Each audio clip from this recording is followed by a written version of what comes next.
అవకాశం రాలేదు అన్నవి సహజమైన ఆలోచనలు అవునండి. ఏ మనిషికైనా.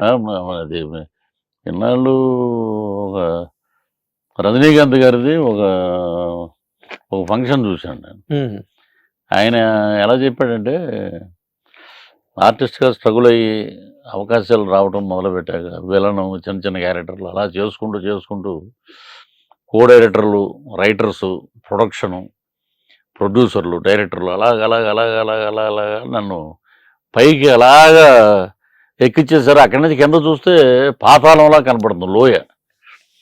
ఎక్కడ మనం అంటే ఇంత హైప్కి మనం వచ్చామా, నిజంగా ఇంతమంది కృషి, ఇంతమంది మన వెనకాల సపోర్టు, అక్కడికి వచ్చేసాం. ఇంకా పైకి వెళ్దామంటే రూఫ్ తగులుతుంది. ఆయన హీరోల గురించి చెప్పాడండి. అది రూఫ్ తగులుతుంది, కింద నుంచి కొత్త వాళ్ళు వచ్చేస్తున్నారు హీరోలు. మనం పట్టుకుని పైకి ఎక్కిచ్చేశారు. ఆ పైనే ఉండాలి మనం, మన పట్టు వదలకుండా. ఏది పెడితే చేసేసి అహంకారంలోకి వెళ్ళిపోతే అది అలా జారుతూ ఉంటుంది. జారి వీడు వెళ్ళిపోతుంటాడు పైకి. మనలో ఒక ఈర్షా భావాలు అన్నీ వస్తాయి. అవును. వాటిని అన్నిటినీ పక్కన పెట్టాలంటే ఒక roof we achieved top. Sai Kumar గారు కూడా ఒక ఇంటర్వ్యూలో చెప్పాడు, కలామ తల్లి అందరినీ చేతులు పెట్టుకుని నడిపిస్తే రజనీకాంత్ గారిని సంఖలో వేసుకుని తీసుకెళ్ళిందండి. ఆ సంఖలోంచి ఆయన దిగడు. అంటే ఎంత గొప్ప మాట అండి, చాలా గొప్ప మాట. అలాంటి ఆయన లైఫే ఒక పుస్తకం, ఆయన లైఫే ఒక జర్నీ. అలాగే చిరంజీవి గారి లైఫే ఒక జర్నీ మా అందరికీ. అంతే. మేము వచ్చినప్పుడు అంతా నేను చాలామంది ఏదో చెప్తాలే భయ్యా వచ్చాక వాళ్ళందరితోటి పరిచయం అయిపోయాక కాదండి. విజయ టాకీస్లో మాకు ప్రభాత టాకీస్, విజయ టాకీస్, రేలంగి చిత్రమందిరం ఉండేది తాడేపల్లిగూడెంలో. మాకు స్టిల్స్ తీసే రాజు గారు అని ఒక ఆయన ఉండేవారు. కృష్ణరాజు గారికి వీళ్ళందరికీ స్టిల్స్ తీసేవాడు. ఓకే. అద్భుతమైన ఫోటోగ్రాఫర్ అండి. రాజు గారి ఫోటో స్టూడియో అని పెద్దది విజయ టాకీస్ పక్కనే పెద్ద బిల్డింగ్లకి ఫొటోస్ ఉండేయమాట. ఆ సంతకు వచ్చిన ప్రతి ఒక్కళ్ళు దాంట్లో నేను ఒకడిని. ఆ సంతలో అలాగా రావటం, కాయగూరలు కొనుక్కురండి రా అనేవారు అన్నమాట. కొనుక్కురండి అంటే వెళ్ళిపోయి సైకిల్ పక్కన పడేసి తర్వాత వెళ్తాం, రాజుగారు వస్తారు చూద్దామని. ఆయన సినిమా యాక్టర్లా ఉండేవాడు అప్పట్లో. కారు గేరు ఇక్కడ దాకా దుల్పాలు గెలుపాలు చాలా అద్భుతంగా మంచి కమలాసన్ టైప్ లో ఉండేవాడు ఆయన. ఆయనతో ఫోటో తీయించుకోవాలి. ఊర్లో వాళ్ళు కూడా పెళ్లికి వెళ్ళాలంటే ఆయనతో ఫోటో తీయించుకోవాలి. ఫంక్షన్కి వెళ్ళాలంటే ఒక ఫోటో. మన రామలక్ష్మణులు అని ఇద్దరు ఉండేవారు చూడండి, బ్రదర్స్, అల్లంపురం బ్రదర్స్ అంటారు. అవును, పోలీస్ బ్రదర్స్ లో చేశారు. వాళ్ళకి ఆయన తీసిన ఫోటోలే, వాళ్ళంతా చుట్టాలే. ఆ ఫోటోలతోటి వాళ్ళిద్దరు విలన్స్ అయిపోయారు. అలాగే రాజుగారిని నిదానంగా సార్ నమస్తే అండి అంటే అలాగా పరిచయం అయ్యి రోజు ఏదో ఖాళీ ఉన్నప్పుడు ఆయన దగ్గరికి వెళ్ళటం. మా అందరికీ ఆయన ఒక గాడ్ ఫాదర్ లాగా. అలాగంటే తాడేపల్లిగూడెంలో పున్నమ్మ నాగు రిలీజ్ అయింది. మేము అప్పుడు 9th స్టాండర్డ్ అండి, ninth almost next 10th. Punnami Nagu cinema అంతా ఈయన ఏమంటే మేము అప్పుడే ఉండేది ఎటకారా అక్కడ, అంటే ఈస్ట్ వెస్టే కదండి. ఆయన అరే విజయ టాకీస్లో మన స్టూడియోకి వచ్చాడు అంతా రాజుగారి సినిమా రిలీజ్ అవుతుంది. రాజుగారి సినిమా రిలీజే కానీ చిరంజీవి గారి సినిమా అనలా. పున్నమ్మ నాగులో ఆయన ఒక ప్రత్యేకమైన క్యారెక్టర్ దాంట్లో. సరే అని వెళ్ళాము. నరసింహరాజు గారు హీరో. ఆయనకు ఒక కటౌట్ పెట్టేసి అప్పుడు ఈ ఫ్లెక్సీలు లేవండి, పెయింట్ తోటి రాసేవారు. నరసింహరాజు గారు వస్తున్నారు థియేటర్కి అని ఆ టేపు బ్యానర్స్. విజయ టాకీస్లో మధ్యలో ఇంటర్వెల్లో వస్తాడు అంటున్నారు ఆయన ఫస్ట్ షోకి. రాగానే చిరంజీవి గారు పాము ఈ టైప్లో ఆయన యాక్షను, పున్నమ్మ రాత్రి అంటే మేమందరం బ్యాచ్, కొబ్బరితోట బ్యాచ్, ఇన్క్లూడింగ్ అప్పుడు కృష్ణవంశీ గారు ఉన్నారో లేదో తెలియదు మా బ్యాచ్లో. అందరూ మొత్తం క్రికెట్ టీం బ్యాచ్ అని ఉండేది. వీళ్ళలో గోల. ఫస్ట్ అడ్మైరర్ ఆఫ్ చిరంజీవి గారు అంటే నేను గర్వంగా చెప్పుకోగలను. పున్నమ్మ నాగు టైం బా ఏం చేశాడండి అంటే ఆయన రాజుగారు, నేను రేపు నుంచి నీకు ఫోటోలు తీయడం మానేస్తాను నేను. ఇదేంటండి అప్పట్లోనే ఉండేది. ఎంత పార్షియాలిటీ ఏంటంటే, మీరు నరసింహరాజు గారు హీరో అని ఓకే, బట్ ఎవరు బాగా చేస్తారో వాళ్ళకి ఓటు వేయాలండి అని. ఆయన వచ్చాడు, ఆయన వస్తే ఆయనతో అందరూ ఫోటోలు దిగారు. మా రాజా అని ఉండేవాడు, చనిపోయాడు. రాజా అని ఒక యాక్టర్ అండి. అవును. ఆయన అంకితం నీకే అంకితం ఇదే పాట. నా అవును. మొదటి ప్రేమ లేక Yes, yes. ఆయన మాతో పాటు క్రికెట్ ఉమ్, మా టీంలో అప్పుడు ఆయన 10వ తరగతి. ఉమ్. ఆయన మీకు కూడా సీనియర్ 1 year. ఆ, ఉమ్, బా ఎంత అద్భుతం చేశాడు పృథ్వీ. ఉమ్, ఆయన పాము క్యారెక్టర్ అసలు నిజంగా మనం ఇంటికి వెళ్ళినా కూడా భయం వేసేటట్టు ఉంది. ఉమ్, అలాగా చిరంజీవి గారు నన్ను అభిమానించి అక్కడి నుంచి ఆయన ఏ సినిమాలు వచ్చిన ఇంటి గుట్టు, మొగుడు కావాలి, మా ఓడు సూపర్ అంటే ఏదో మాట్లాడుతున్నాడు అంటారు. ఆయనలో ఉన్న స్పార్క్ మీకు తెలియదురా నాయన అని అనుకునేవాళ్ళం ఇంటర్మీడియట్. అసలు మొగుడు కావాలో ఆ? ఆ సాంగ్ ఉంటుంది కదా, మరి ఆకాశంలో తారకలు ఆకాశానికి చెందవు. ఆ సాంగ్ అప్పుడు ఆ ఎంత పాట పెద్ద అండి. hit. తర్వాత న్యాయం కావాలి. ఉమ్, ఈయనన్నీ అలా వస్తా రాణికాసుల రంగమ్మ ఇవన్నీ వచ్చాక మా వాడు కొడతాడు ఎప్పుడో వెళ్ళిపోయింది ఎక్కడికో. తర్వాత ఇంట్లో రామ వీధుల కృష్ణయ్య ఇంకేంటి బంపరు. బంపరు పాలకొల్లో జరుగుతున్నప్పుడు నేను కూడా వెళ్ళానండి. గొల్లపూడి మారుతురావు గారు అబ్బాయి అనేవారు నన్ను. అవునా? నేను ఆ ఊరికనే ముక్కు నుంచి. నేను ఊరికనే వెళ్ళి అక్కడ దాసనాథ గారి థియేటర్ ఎదురుకుండా దెబ్బరొట్టి అని ఉంటుంది ఒకటి, ఉహుం. ఇప్పటికీ ఫేమస్ అది. ఓకే. ఆయన కోటరామకృష్ణ గారి బ్రదర్ రన్ చేసేవారు ఆ క్యాంటీన్. అది ఎవరు? రమణ? రమణ అనుకుంటా, వాళ్ళ ప్రొడక్షన్ లో వెంకన్న? పనిచేశారు. వెంకటరమణ. వెంకట ఉమ్, దెబ్బరొట్టి మనం వెళ్ళి షూటింగ్లకి వెళ్ళినా కూడా మధ్య ఎప్పుడైనా షూటింగ్కి వెళ్తే దెబ్బరొట్టి రెడీగా అంటే పక్కన ఉండేవాళ్ళు, ఏమండి ఎంత మీరు సినిమా యాక్టర్లు అయితే మేము ఇక్కడ లైన్లో నిలబడి ఉన్నాం సార్, ముందు మాకు ఇవ్వండి తర్వాత వాళ్ళకి ఇవ్వండి, ఉమ్. అంత డిమాండ్ అండి అది. ఓకే. అక్కడికి వెళ్ళి దెబ్బరొట్టి తీసుకుని మా నాన్నగారు ప్రభాకర్ రెడ్డి గారి ఫ్రెండ్ అండి. ఉమ్, ఉమ్. అలాగా నన్ను గొల్లపూడి గారి పరిచయం చేసి ఇదేదో షూటింగ్ చూడాలంటున్నాడు, వెళ్ళాము. ఏదో సుబ్బారావు అనే క్యారెక్టర్ అయింది. అవును, దట్ ఈస్ సూపర్. ఏమయ్యా నువ్వు సినిమాల మీద పెడుతున్నావు, చదువుకో శుభ్రంగా. ఇంటర్మీడియట్ అయిపోయింది సార్. ఇంటర్మీడియట్ కదండి, 10th ఇప్పుడు. వెళ్ళి శుభ్రంగా చదివిరా, ఎవ్వరు నేను కాదనరు, ముందు చదువుకో. అలాగా ఇంట్లో రామలేదు. తర్వాత మా డిగ్రీ అయిపోయింది, అంత అయిపోయాక ఖైదీ రిలీజ్ అయింది. ఇంకా ఆయన ఇక సమస్య లేదు. ఇక వాడెవడో ఇంట్రడక్షన్ ఏదో ఇంగ్లీష్ సినిమా సిల్వర్ స్టాలిన్ అలాగే నడుచుకుంటూ ఆయన కొట్టేసాం మేము. అది ఇంగ్లీష్ అది, ఇది తెలుగు, ఇది కొట్టేసారు. ఆయన కొట్టేసాం మేము. అలా ఉండేయండి గొడవలు. ఫస్ట్ షో అంటే బంతిపూలు, రూపాయి పిల్లలు, ఆయన స్క్రీన్ ముందు కరెక్ట్గా చిరంజీవి గారు నడుస్తూ ఎరా ఎటేపు వెళ్తున్నావు అంటే కోటిపల్లి అంటాడు ఆయన.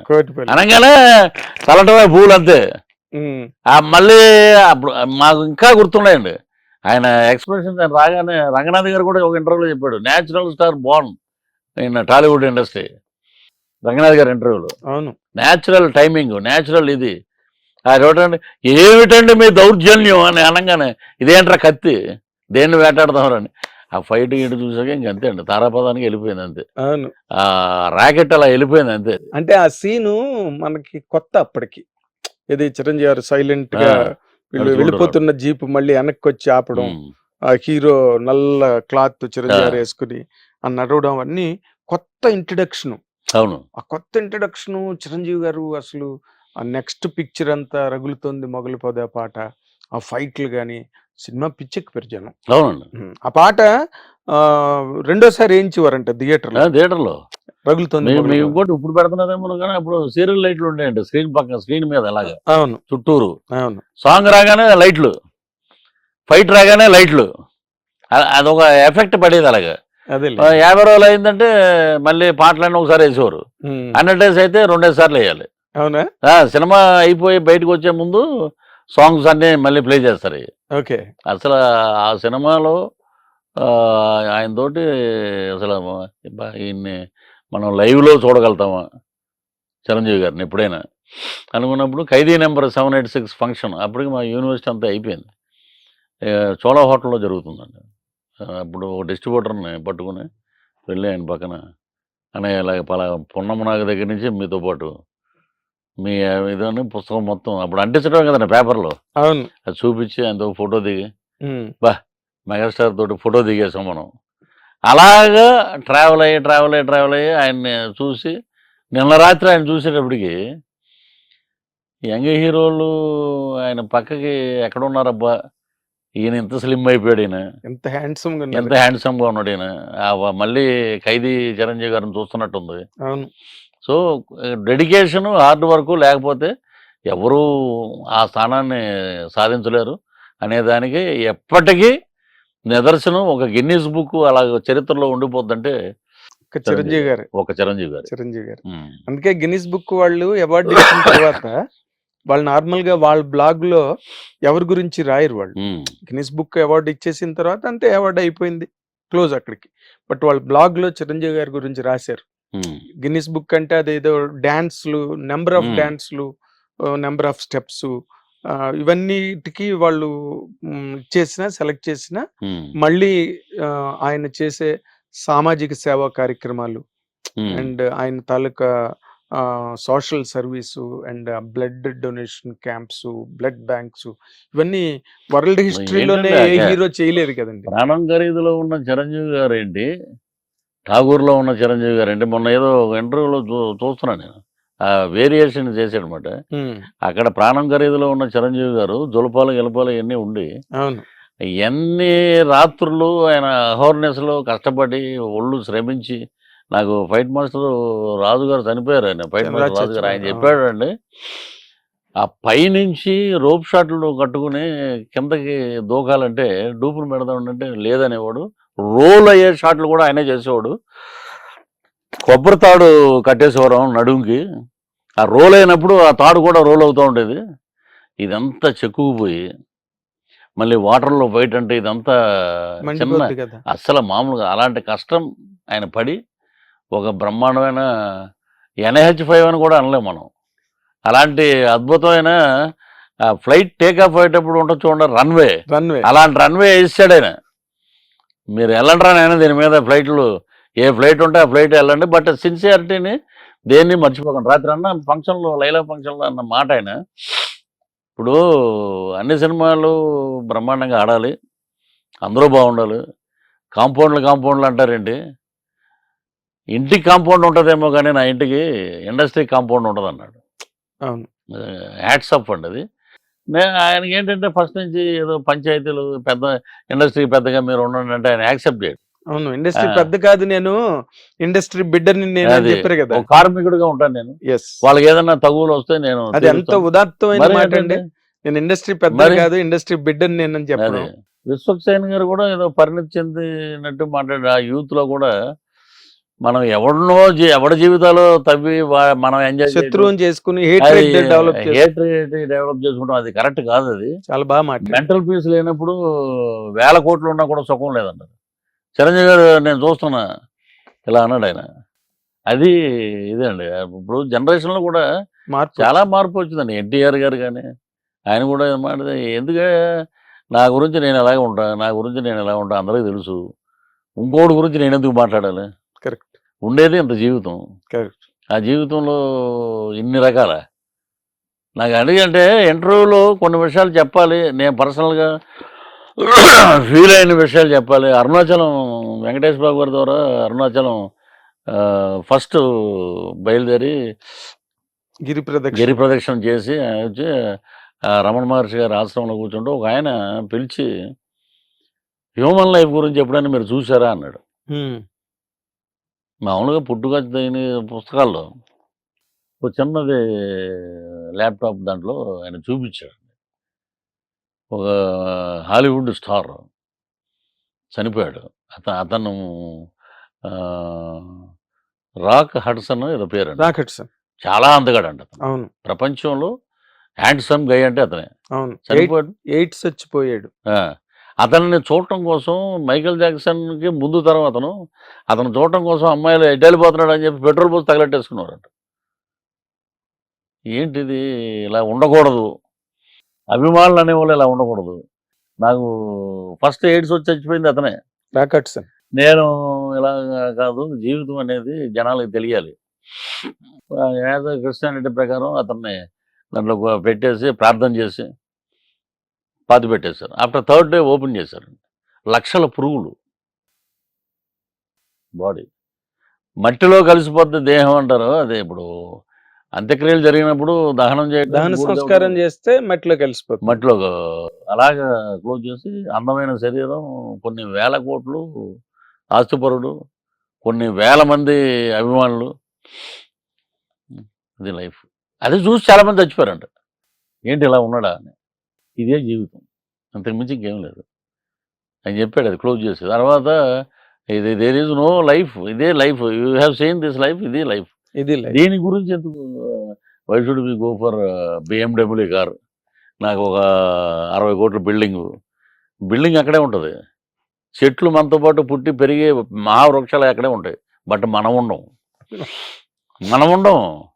అన్ని ఉంటాయి, అన్నీ ఉంటాయి. మనం అది భరణి గారు పాడారు. అది ఇల్లు అంటావు అని నువ్వు తాపత్రయపడతావు, ఆ ఇల్లు ఉండదు, ఇక్కడ తీసుకొచ్చి ఇక్కడ దీని లోపలికి వెళ్ళిపోద్ది.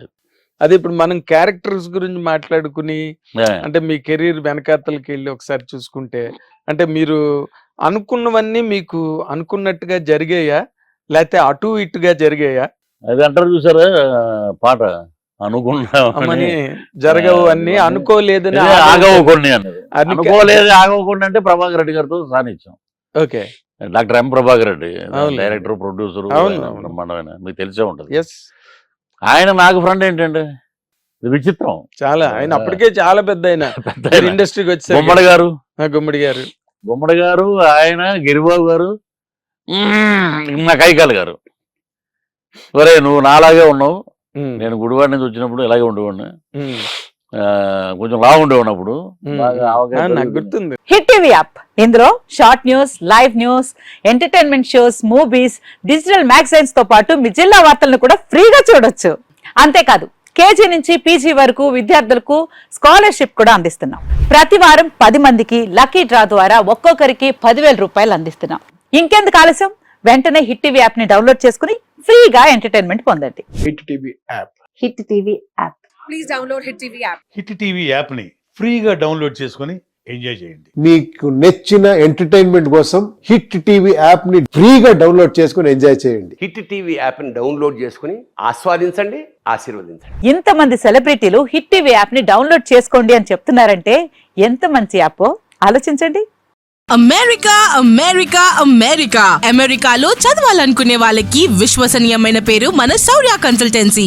UK లో 1 year masters, UK లో 1 year masters, 2 years work permit up to 5 years visa. Contact Saurya Consultancy. Contact 89851 89851.